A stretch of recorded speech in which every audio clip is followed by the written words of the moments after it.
বিদ্যাসাগর দয়ার সাগর, দয়ার অবতার। তাই তো সবার ঘরে ঘরে তোমার নমস্কার।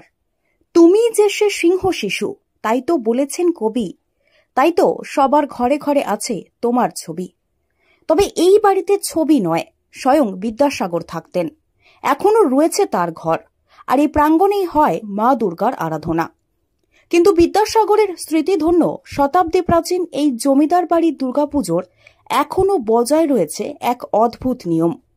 আভিজাত্য বজায় রাখতে আজও দুর্গাপুজোর সময় পর্দার আড়ালেই থাকতে হয় মহিলাদের। দেখুন, আমরা যেটা শুনেছি লোক মুখে, 300 থেকে মিনিমাম 350 বছরের আগেকার ওটা জমিদাররা এখানে থাকতেন চকদিঘিতে, এবং সেই সময় থেকে প্রথম থেকে ওরা এই পুজোটা, দুর্গা পুজোটা পালন করতেন এবং সেইভাবে চলে আসছে। বর্তমানে জমিদার বাড়িতে কেউই থাকে না, কেয়ারটেকার থাকে, এবং ওদের যে জেনারেশন তারা বিভিন্ন কাজে বিভিন্ন জায়গায়, কলকাতা কেউ বোম্বে অবস্থান করে।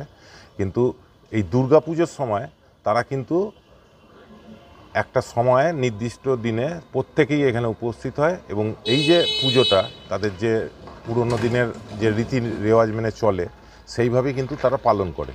এবং আমাদের বিভিন্ন জায়গা থেকে লোকমুখে বা আমাদের পূর্বপুরুষেদের মুখে যেটুকু গল্প শুনেছি তাতে শুনতে পাই যেটা, যে এই পুজোটা মিনিমাম 300 থেকে 350 বছর আগে চালু হয়েছিল জমিদাররা থাকাকালীন, এবং বিদ্যাসাগর, ঈশ্বরচন্দ্র বিদ্যাসাগর এই পুজোর সময় এসেছিলেন, এবং এসে তিনি তাদের সঙ্গে একটা সম্পর্ক গড়ে উঠেছিল। হ্যাঁ, ওইটা ওদের আগেকার রীতি ছিল যে মহিলারা যেখানে থাকতেন সেখানটা একটা কাপড় দিয়ে ঢেকে দেওয়া হতো, এবং সেই পরম্পরাটা কিন্তু এখনো চালু আছে। মহিলারা মূলত পর্দার আড়াল থেকেই পুজোটা প্রত্যক্ষ করেন, পুরুষরা সামনে থেকে পুজোটা করেন। ইংরেজ ইস্ট ইন্ডিয়া কোম্পানির রাজত্বকালে এই বাংলায় জমিদারি ব্যবস্থার পতন হয়।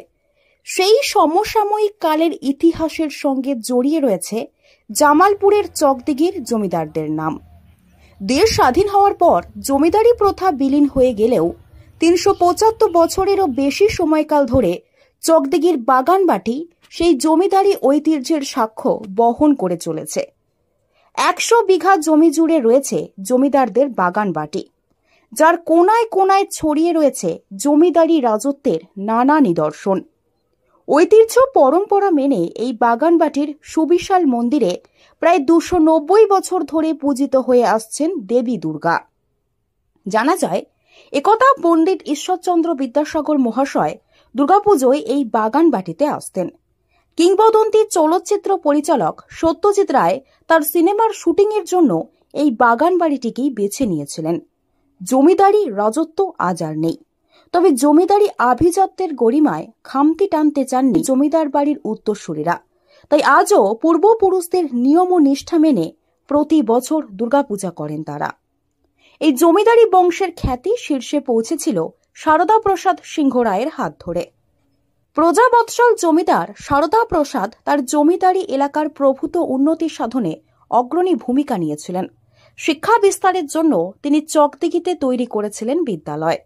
সে বিদ্যালয়ের উদ্বোধন করেছিলেন স্বয়ং বিদ্যাসাগর মহাশয়। বাগানবাড়ির ভিতর কাছারি বাড়ির সামনেই রয়েছে দুর্গাপুজোর স্থায়ী মন্দির। মন্দিরের সঙ্গেই রয়েছে টিনের ছাউনি দেওয়া বিশাল আকার বসার জায়গা। এত কিছুর মধ্যেও সবথেকে আশ্চর্যের বিষয়, ঈশ্বরচন্দ্র বিদ্যাসাগর মহাশয়ের যাতায়াত থাকা এই সিংহরায় পরিবারের মহিলাদের এখনও পুজোয় থাকতে হয় পর্দার আড়ালেই। জানা যায়, আগে অন্দরমহল থেকে পরিবারের মহিলারা মন্দিরে পুজো দিতে কিংবা ঠাকুর দেখতে আসার সময় তাদের পথের দুপাশ আড়াল করার জন্য কাপড় টাঙানো হতো। এখনো পর্যন্ত পুরনো সেই নিয়ম মতোই মহিলারা পর্দার আড়াল থেকেই পুষ্পাঞ্জলি দেন। চকদিঘি জমিদার বাড়ির পুজো আগে প্রচুর জাঁকজমক হতো, যেটা আমাদের বাল্য বয়সে আমরা দেখিনি, কিন্তু তার আগে আমাদের বাবা, কাকা, জ্যাঠা, দাদুদের মুখে শোনা, তখন ওই পুজোর সংখ্যা অনেক কম ছিল, এবং সেই জন্যে ওইখানটাতেই মানুষ সবাই ভিড় করত। এবং জামালপুর নয়, তখন চকদিঘি ছিল সমস্ত কিছুর কেন্দ্রবিন্দু। সেই চকদিঘিতে বহু মানুষ যেত, সেইখানে যে খাওয়া দাওয়া অন্য অনুষ্ঠান, যাত্রা, নাটক এসব অভিনীত হতো। সেই জন্য প্রচুর জাঁকজমকপূর্ণ পুজো। 4 দিন ধরে তো গ্রামবাসীদের খাওয়া দাওয়ারও ব্যবস্থা, হ্যাঁ, খাওয়া দাওয়ারও ব্যবস্থা থাকতো, এবং গ্রামবাসীরা খুব স্বতঃস্ফূর্তভাবে এই পুজোয় সামিল হতো। এখন তো অনেকটাই জৌলুস কমেছে। অনেকটাই জৌলুস কমে গেছে। তার কারণটা শুধু ওইখানটার ব্যাপার নয়, চারিদিকে পুজো হচ্ছে, যে যার মতন জায়গায় থাকতে পছন্দ করছে, শুধু ওইখানে যাওয়ার নেই। কিন্তু ওখানকার যে গাম্ভীর্য, ওখানকার যে বিষয়, ওই পাশের ঘাট, সেই পুরনো মন্দির, সমস্ত কিছু মিলিয়ে ওইখানটা দাঁড়ালে একটা অন্যরকম আবেগমেদুর অবস্থা তৈরি হয়। বিদ্যাসাগর অবশ্যই এসেছিলেন এবং ওনার অনুপ্রেরণাতেই আমার পূর্বপুরুষের মুখে শোনা কথা এই যে সারদা প্রসাদ সিংহ রায় বিদ্যালয় তৈরি হয়। না না না, মহিলাদের আমরা দেখিনি কোনোদিন মণ্ডপে। আমরাও প্রতি বছর দেখতে যেতাম কম বয়সে আমরা, কিন্তু মহিলাদের ওইখানে কোনো পার্টিসিপেশন ছিল না। সব পুরুষরাই সেই বড় বড় সেই নৈবেদ্য দেওয়া, সরানো, রাখা, পুজোর জোগাড় দেওয়া, পুরুষরাই কি রীতি মেনে চলেছে। প্রতিবার সেই একই রকম রীতি মেনেই সেটা চলছে। পুজোর কটা দিন বাগানবাটির ভেতরে সর্বসাধারণের প্রবেশাধিকার থাকে, তাই পুজোর দিনগুলোতে জমিদারি নিদর্শন পরিদর্শনে আসা মানুষজনদের ভিড় দেখা যায় চকদিঘির এই বাগানবাটিতে।